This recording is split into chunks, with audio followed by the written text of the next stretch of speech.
Good morning and welcome back to Flashback Friday on Gaming with ADHD.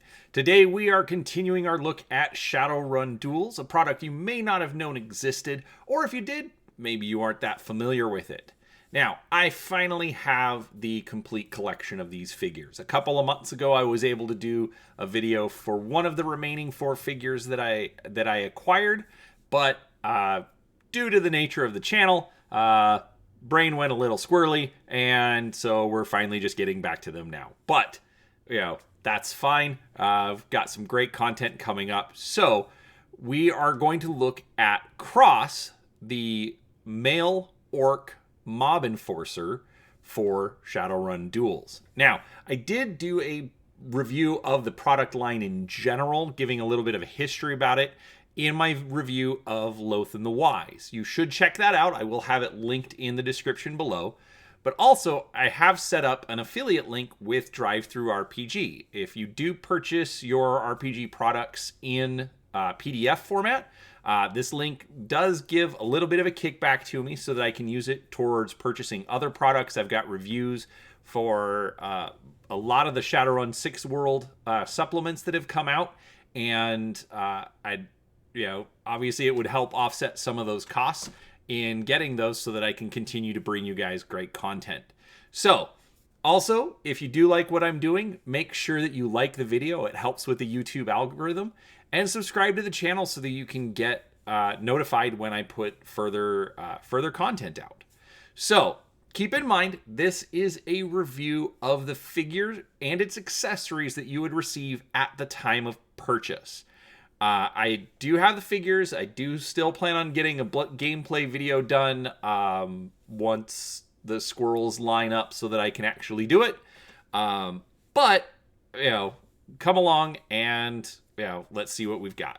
All right, so as I said, this is Kross. He is the Orc Mob Enforcer. He is figure number 10 in the series. As you can see, he comes in at about 6.5 inches tall. As far as character options, he does come with alternate hands. So the hands are not very different from the ones on the figure already.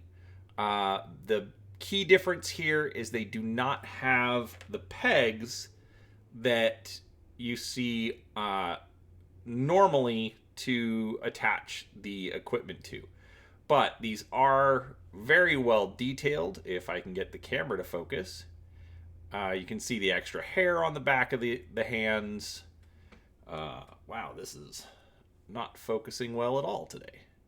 There we go. Some of the bone protrusions coming out. So overall, a lot of good detail there. But let's take a look at the figure himself. So this is Kross. He has 14 points of articulation. Actually, I think it might be 15. You can turn his head, shoulders, elbows, wrists. Wrists is more because they are swappable, so you can rotate the wrists around, but they are a little sticky. And due to the age of the figure, I don't want to push it too much. But rotates at the waist. But overall, I mean, this is a good looking figure. I've got the holsters for his 2 pistols underneath both of the arms. We've got a bulletproof vest, or Kevlar vest is what it's actually listed as. That goes over top of his suit. I would like to take it off. I just, again, due to the age, I don't want to risk damaging it. So, but you can tell that he's got his suit with a nice, polka dot tie underneath there. I will get into my review of some of the criticisms on that. Now, this does use the same, what I have come to learn since I started making these videos, uses the same buck as G-Dog from Series 1, but obviously he's got a different head sculpt, He's got a lot less hair than G-Dog does. We've got a little bit of detail here on the hands. It looks like he's been in a little bit of a fight with the blood there. Basically the foot up through the neck is the same as G-Dog. And then he's got some different arms, some different hands, and a different head. So basically the bucks are so that they can reduce the amount of tooling and be able to get additional figures out faster. So overall, it's a good figure. It's very solid, very, we'll call it generic. And I will get into my opinion on the figure itself at the very end. I do have a few thoughts on him, but I'm going to save that for a little bit later. All right, so Kross comes also with 2 Browning Ultra Power pistols. These do fit into the holsters. Got to be a little bit careful with that. One of the holsters was damaged. They are identical, so I'm only going to give the close-up of the one. But I like that they did the two-tone. Looks like either a wood or like a synthetic leather handle. Let's see. We've also got the MGL6 mini grenade pistol. So it's got the magazine behind the hand grip. So there's that. And he also has a pair of headphones. Single piece, more or less. No, that's fine. And it does just fit right on his head like that. So looks good. Just a little bit of equipment. He doesn't have a ton of accessories there. Now, as far as the dice that he comes with, he does come with 2 yellow D8, 1 white and 2 blue D6, and 3 white and 2 blue D4. And then finally, the paper tape measure. So all of the figures do have these tape measures for measuring range, measuring movement. They are colored based on the piece of equipment that's being used. All right, and then finally we've got the accessory base. Now this is designed to support the figure while playing the game, or just provide an action base for the figure if you are displaying it on the shelf, as I am prone to do. One feature that I like on these is the base does open up and allows you to store all of the equipment inside it.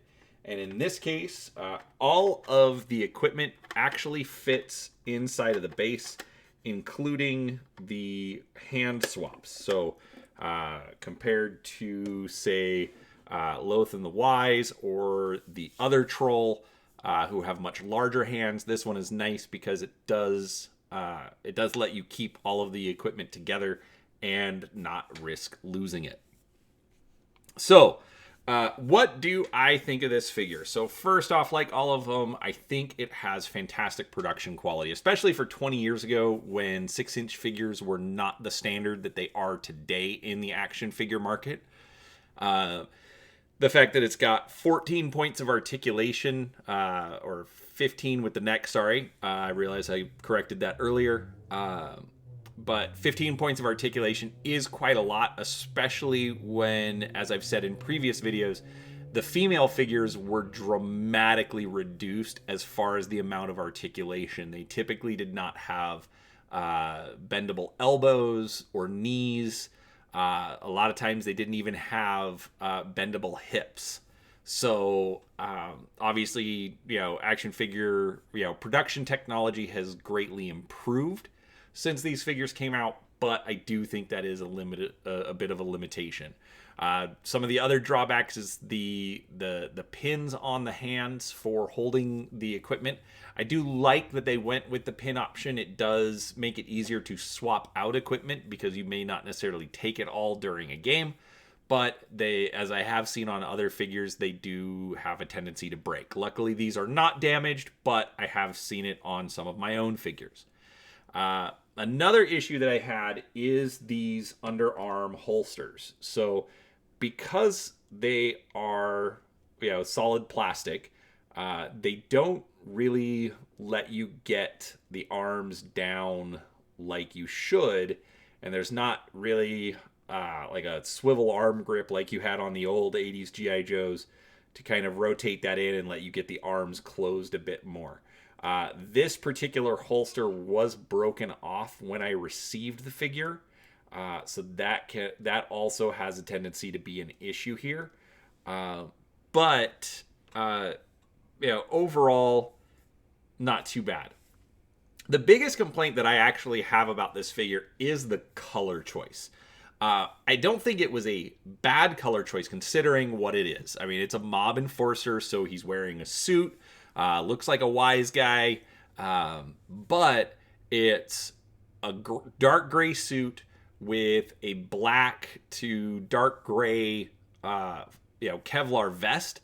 And so even though he's got the white shirt and tie underneath, basically outside of the hands and the head, there's not a lot of color. There's not a lot of little details that pop out on this figure. So it's a little disappointing. It makes the figure look a little bland, but I understand why they did it. It just doesn't look as good. All right, so overall, I have to say that I really do like this figure. He's not super exciting. And, while like a character such as Kharkov, who I think is very iconic and very much captures the Shadowrun look, I think the orc, enforcer, bodyguard, whatever you want to call him, in a suit also does just pull off that Shadowrun vibe. You've got the modern science fiction styling, suit combined with the fantasy races, and I think that is a really good thing that they did.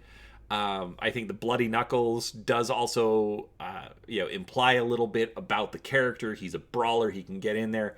One complaint I do have is the fact that it's on the back of the hand. So like looking at it straight on, you don't notice it until you actually turn. So it's a little bit of color that does help the figure, but it's not easily visible. So that's a little bit of an issue. Overall, it's a good figure. I like that they put all the articulation in it. And overall, this one is a lot of fun, and I'm super excited to have him in my collection. So that's all I've got for you today. I do hope you enjoyed it. I hope you enjoyed this little bit of a flashback to, just a bit of a classic gaming product.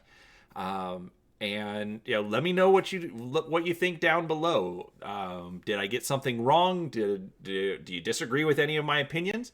I'd absolutely love to hear it, and love to talk to you about it. So again, don't forget to like the video if you enjoyed it, and subscribe to the channel. I've got plenty of Shadowrun content coming up, even if it does get subject to squirrel brain sometimes. But I appreciate it, and we'll talk to you next time.